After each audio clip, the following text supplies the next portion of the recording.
In 2012, Felix Baumgartner broke the sound barrier and set several world records during his descent to Earth. Red Bull, a simple energy drink, began as an obscure medicinal syrup in rural Thailand. Chaleo Uvidya, born into poverty, opened TC Pharmaceutical Industries in 1956 to sell medicines. He noticed that current energy tonics were expensive and targeted towards wealthier consumers. Chaleo decided to create his own version of these tonics, focusing on blue-collar workers who needed energy for long physical labor. He created a similar elixir containing caffeine, B vitamins, and taurine, but added large amounts of sugar to give it a more appealing flavor and energy boost. The beverage was named Krating Dang, which means red in Thai and means perseverance.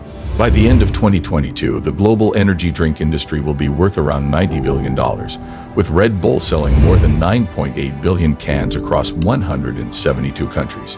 Chaleo, a Thai entrepreneur, created an energy drink called Krating Dang, which gained popularity in rural Thailand. He initially offered free samples to truck drivers working long hours, promoting it as a stimulant to improve energy and concentration. The drink gained popularity among Thailand's working class and was sponsored by Muay Thai matches, a popular martial art. By 1980, the drink had become a big success in Thailand. However, it was an unlikely encounter with Austrian businessman Dietrich Mateschitz, who later helped the business become a multi-billion-dollar global empire. Mateschitz, who had studied world trade at the University of Commerce in Vienna, discovered Chaleo's energy drink during an exhausting trip from Europe to Thailand. Dietrich, a former Blendex employee, discovered the popularity of Chaleo's energy drink in Asia and decided to take it to Europe. He and Chaleo, who was the highest taxpayer in Japan, agreed to run the company together, with Dietrich managing the operational side and Chaleo focusing on the product side. They formed a separate company called Red Bull, which was officially founded in Austria in 1984. However, customer feedback was poor, with trial groups describing the drink as disgusting. Market research suggested the drink was unhealthy, but the founders pushed on, making changes like carbonating the drink and introducing a premium silver can. They charged nearly double what consumers were used to for other carbonated drinks, which proved crucial to the company's success. The slogan "Red Bull gives you wings" represented energy, focus, and potential. In 1987, Red Bull launched in Austria, initially offered at ski resorts. With a small marketing budget, Dietrich relied on creative, lower-cost strategies to spread the word about the drink. Red Bull, a popular energy drink, began by reaching out to influential college students and offering free cases of the drink. They also hired attractive women as Red Bull girls and hired salespeople as musketeers to inspire bartenders to feature Red Bull in new cocktails.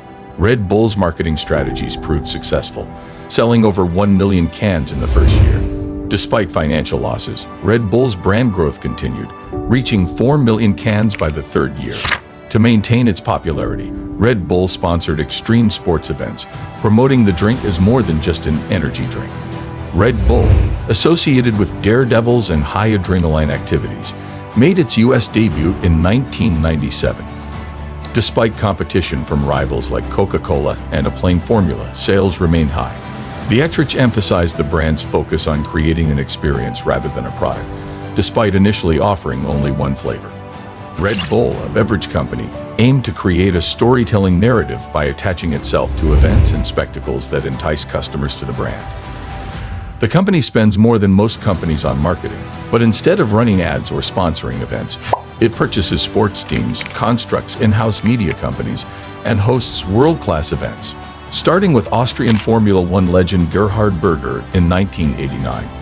Red Bull now sponsors over 500 athletes, daredevils, and adventurers across professional and amateur sports. This long-term approach is effective as it brings Red Bull into people's subconscious and allows the brand narrative to unfold. Red Bull sponsors various events and spectacles, including the Daredevil's record-breaking freefall at over 800 miles per hour, which set a world record for most concurrent live streams and reached over 120 million views. This event resulted in a 13% increase in global sales. Red Bull's unique strategy is that they rarely refer to their drink during these events and spectacles, aiming for brand recognition rather than actively selling their product. This subtle approach is effective in a world where ads and sales pitches are inundated. Red Bull is not a drinks company, but a marketing company, positioning itself as a premium lifestyle product. This has led to the company holding more than 80% market share of energy drinks in some countries and selling over 100 billion cans worldwide since 1987. The company's marketing and branding have allowed it to maintain its position as a premium lifestyle product, despite its origins in Thailand as the cheapest energy drink for blue-collar workers. Red Bull, the #1 energy drink, has faced controversy in various countries, including France, where a teenager died after drinking multiple cans of the drink during a basketball match. The drink's caffeine content was questioned due to the death, but it was later reinstated in 2008 after Red Bull argued that there was not sufficient evidence of harmful ingredients. In 2009, German states pulled Red Bull Cola due to trace amounts of cocaine, but after further research, it was found to be negligible. In 2013, Red Bull was sued for false advertising over its slogan, "Gives you wings," which was later argued to be false advertising since Red Bull did not provide any functional athletic improvement. Red Bull paid $13 million to settle the lawsuit. The real controversy surrounding Red Bull is the case of Chalio's grandson, who was accused of running over a policeman and killing him while speeding in his Ferrari.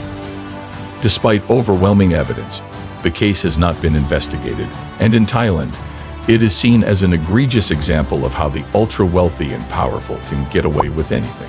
This has led to headlines like "Red Bull hair shows how to get away with killing a cop in Thailand," with some even starting a campaign to boycott Red Bull. Red Bull's original creator, Chalio, died just months before the incident, leaving an estimated $5 billion fortune. Red Bull, founded by co-founder Dietrich, is the richest person in Austria due to its private nature and high profit margins. The founders never had to sell their equity, as they could reinvest profits back into the business. Red Bull serves as a lesson for entrepreneurs, demonstrating that a product can be successfully adapted to a new market without inventing something new. It is an effective strategy to find a cheap product, invest heavily in marketing to create a premium feel and brand image, and charge higher prices. This leads to high profit margins, allowing for further marketing investment and a virtuous cycle of growth. Red Bull costs about 9 cents per can to manufacture, yet sells them for $1.79 or more. The ultimate lesson from Red Bull is to not just sell a product, but sell a feeling and image, which is exemplified by Red Bull. So guys, do you like the video and find it interesting and informative? Then do like, share, and subscribe our channel BizVentures Media. Also, don't forget to press the bell icon to stay tuned with us. See you soon in the upcoming videos. Goodbye.